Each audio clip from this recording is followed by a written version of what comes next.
Chris Mikowski of Emerging Civil War for the American Battlefield Trust, and today the Trust has me out at the Spotsylvania Courthouse Battlefield where it is raining. I've got historically accurate weather out here, and then a lot of people are like, oh, rain, I don't want to be out on the battlefield. And me being the uber Civil War nerd that I am, I'm like, yes, rain at Spotsylvania, because of course this is what the weather was like on May 12th, 1864, when Federal and Confederate armies clashed here at the Muleshoe Salient in 22 hours of the most sustained hand-to-hand fighting of the Civil War. Pouring rain, water up to their knees, was just horrific.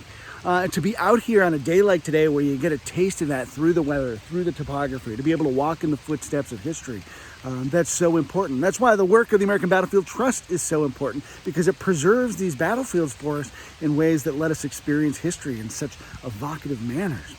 I've got a book coming out in just a couple weeks, A Tempest of Iron and Lead, The Battle of Spotsylvania Courthouse.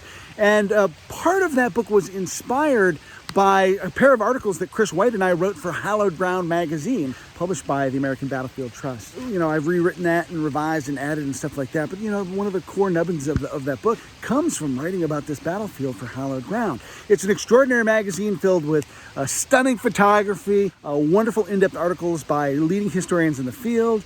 They even let me contribute.